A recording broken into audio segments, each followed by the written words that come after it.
Hi, my name is Mark Nejma, and I'm with Newsweed.com. Thank you for watching this news. We're trying our best and trying to find someone else to do this because I wouldn't want to look at myself. Anyway, here's why Bitcoin today plunged below 30,000. High level of risk takers jumping in, following what Elon Musk says, following what Catherine Wood said. They've all had FOMO, and now they're a little bit scared. They've jumped in. Have they jumped out after the crash? Technically, retail or small investors tend to invest on firm belief in their investment. So most likely it wasn't them jumping out of Bitcoin. It was some of the bigger institutions. Cathie Wood, however, is keeping her face, even in the face of Bitcoin's massive plunge that had wiped out $500 billion from the coin's peak market value at one point.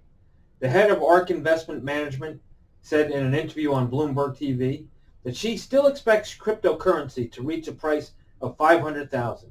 She noted that it's a highly volatile sectors in the stock market are selling off amid fears of inflation. Bitcoin is dropping as well. It last traded recently, as I checked, 38,000. It's a soul-searching event, she says. Saratoga Springs. Little discussion on racism at the school system there. Saratoga Springs School Board candidates backed by a secret group opposed to the inclusion of anti-racist language in district policy appear to have won 2 seats on the panel in Tuesday's election. I wonder why they formed a private group. Anyway, the ballot count put Connie Wojtowicz on top with 2,851 votes, followed by incumbent John Ellis with 2,344 votes.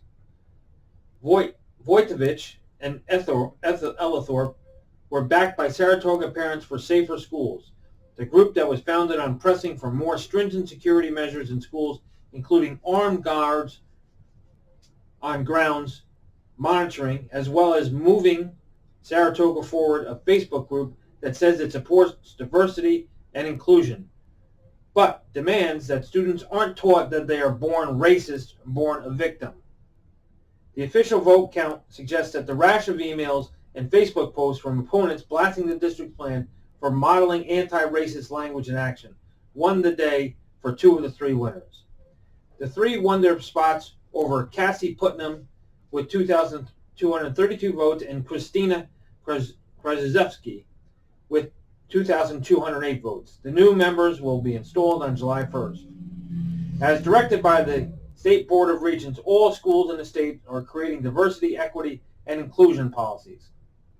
Didn't we go through this in 1968? Anyway, next story. Governor Murphy in New Jersey will bring all his executive orders to law if the state legislature passes it. Oh, wait a second. If he made an executive order and we all had to do it, who cares if it's a law? Music, anyone?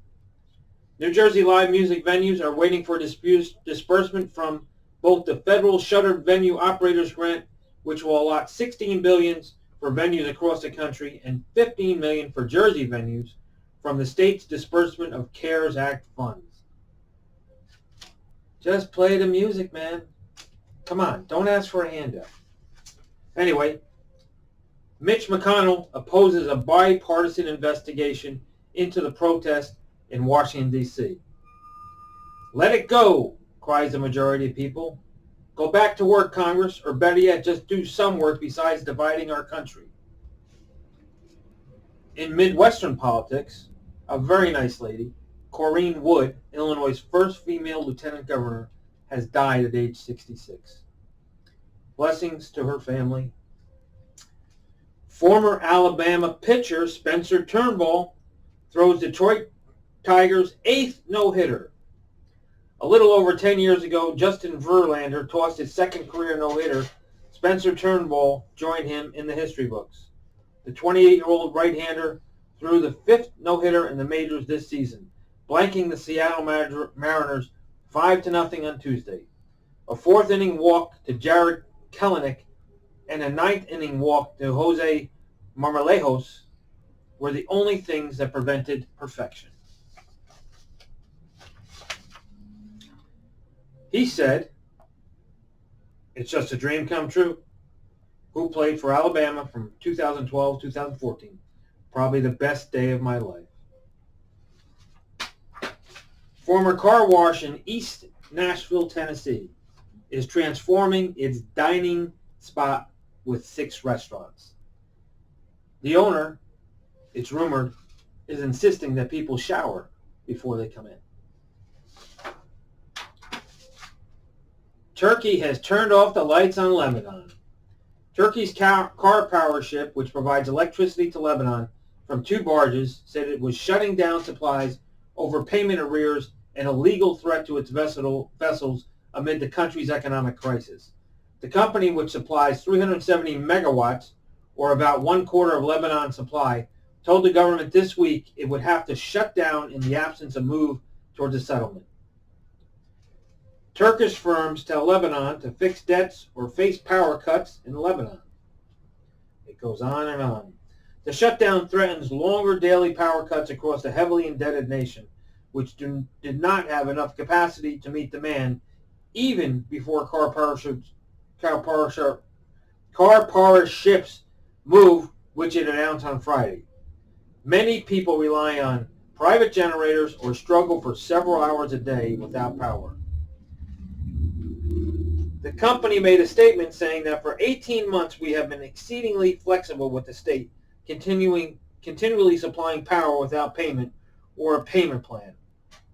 Because the country was already facing very hard times, however, no company can operate in an environment with such direct and undue risk. It doesn't look like there'll be any Tesla vehicles sold in Lebanon. They've got no electricity.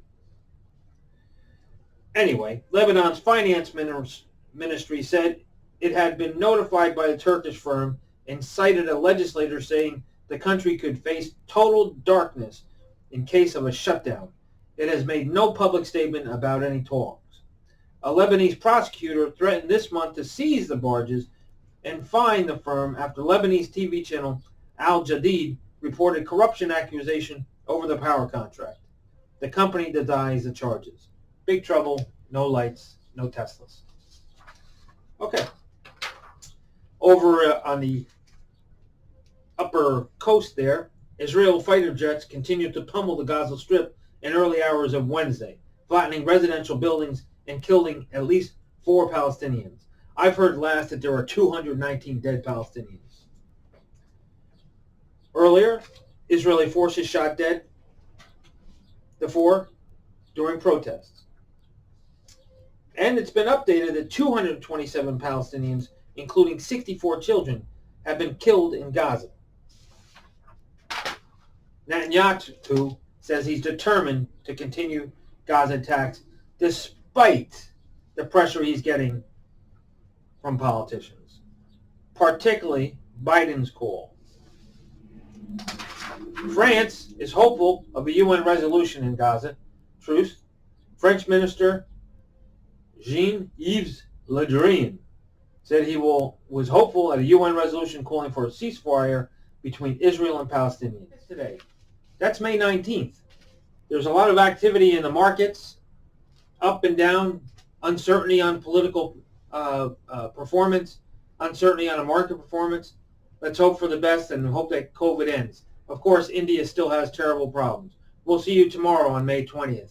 Thank you very much for your time, and please come to newsweek.com for other information.